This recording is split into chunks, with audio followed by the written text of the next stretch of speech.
We turn next to the tens of thousands of Afghan refugees starting a new life in America. So many of them desperate to flee the Taliban's grip, now trying to acclimate to a new land during a pandemic. Our Juju Chang files this in-depth report about the challenges they now face.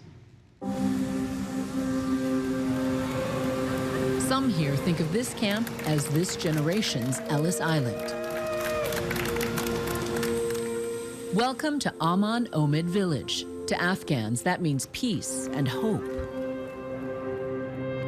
This tent city popped up in a matter of days back in August at Holloman Air Force Base in New Mexico. More than 5,700 Afghan refugees have been relocated through this base. But it still houses more than 1,500 men, women, and children, starting a life they would not have imagined just 1 year ago. What do you pack in your backpack to leave your homeland forever? I packed just 2 dresses for me, other than what I had on, and 2 for my husband. 1 backpack for both of you? Yeah. We first met Layla on the cusp of the Taliban takeover last August. We're not using her real name to protect her family. It is like we have lost everything. I have lost my job. I have lost my freedom. She and her husband Yusuf were frantically fleeing a crumbling Afghanistan, at moments wondering if they'd even make it out alive. She watched as the Taliban swept into her city, wiping away the life she had built, documenting it all. How many times did you go to the airport and fail to get out in Kabul?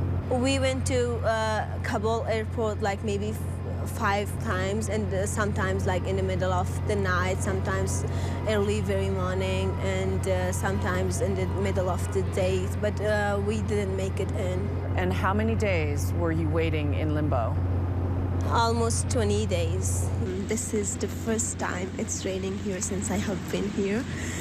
And this would be the first raindrops on my skin. Too scared to show her face initially, she recorded these moments to remember leaving her country, where she thrived as an educated and liberated woman. And now, Layla and her husband have been at the Holloman Air Force Base in New Mexico for nearly 4 months. The majority of refugees living here worked with the U.S. military or government during the nearly 20-year conflict.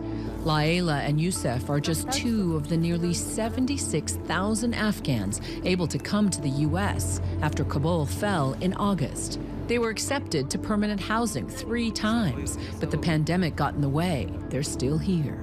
They, like others, are now learning the building blocks of a new life, an American one. Not just learning English, but learning how to live and work in their new home. From how to find a job or get a driver's license, to learn basics like crossing a street.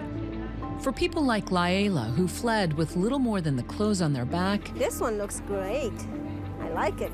I think it's gonna fit me. the camp tries to fill in the blanks. This giant warehouse is called the Personal Care Center. It's chock full of everything from diapers to formula to gently used clothes, underwear, everything anyone would need who left their house in the middle of the night with nothing but the shirt on their backs. It's a massive undertaking with the help of churches and other nonprofits, but military officials tell us there's a lot of need. These folks are hungry for skills to make it in America. So they're under multiple layers of stress. They're grieving the loss of their country. They're living in a diverse community of Afghans they've never lived in. Roughly 19,000 Afghan refugees are living in tent villages like this one across the country. So tell me about the meals here. They are trying very hard to make it the Afghan way. Layla has already found lunch companions to help lift her spirits. Who are the 3 musketeers? When I came here, like I was kind of you know, depressed from all what happened, and they were the ones that really helped me. This support crucial because Layla is now pregnant. Yep, 1 baby, the other baby right there. I went to the clinic here in the air base, and they did an ultrasound and told me that you're having twins. When I was in Mazar Sharif, I was like, I don't want to have a baby in Afghanistan, especially if it's a girl. Layla was just a toddler when the Taliban first came to power. Now, preparing to be a mother at 28, she realizes just how much her mom and father sacrificed for her. Teaching her to read in secret. Education made a top priority once the U.S. drove out the militant group. همیشه تحصیل کردن دخترها را در افغانستان میدم یک گزینه‌ای بود که همیشه برای من خوشحال کننده بود، خصوصا در افغانستان. I always wanted my voice to be heard, so I want everyone to know how life is for a girl in Afghanistan. If I get educated, I'm not going to let my sons to go and join Taliban and be one of them, and that is what every other mom would do. So they are afraid of us. Laila and her husband have been on this journey together, side by side, now about to be parents to children born in the U.S. They first met 10 years ago, the old-fashioned way, through Facebook. You fell in love. Yes. What was going through your mind as you were dancing on your wedding day?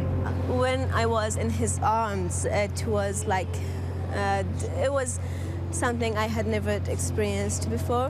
What's it like starting a family in the United States? خوب است. باید بیشتر از گذشته تلاش کرد. من می‌بینم میتونه کلی چیز خوب باشه. خوبتر از گذشته. Yusuf hopes to earn a better life by pursuing woodworking like he used to back home. But they can't do it alone. Refugee agencies and charities across the country are scrambling to help jumpstart people's lives. Why should the DoD or the American government broadly spend all this money to repatriate these Afghans? Because these are the people that helped us when we were over there, and we owe that to them. And that's what the DoD does. The debt to those who risk their lives simply for being associated with Americans.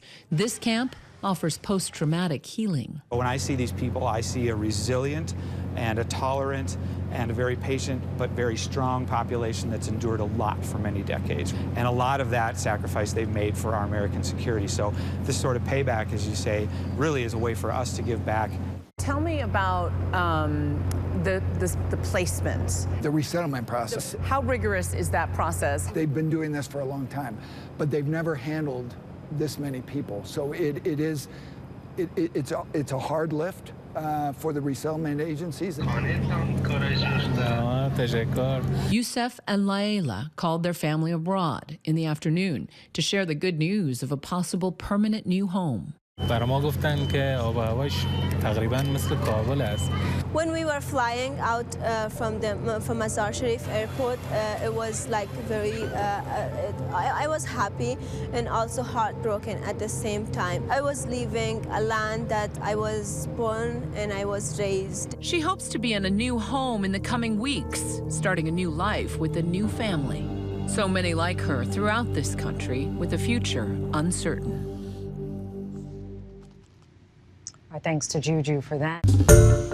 Hi, everyone. George Stephanopoulos here. Thanks for checking out the ABC News YouTube channel. If you'd like to get more videos, show highlights, and watch live event coverage, click on the right over here to subscribe to our channel. And don't forget to download the ABC News app for breaking news alerts. Thanks for watching.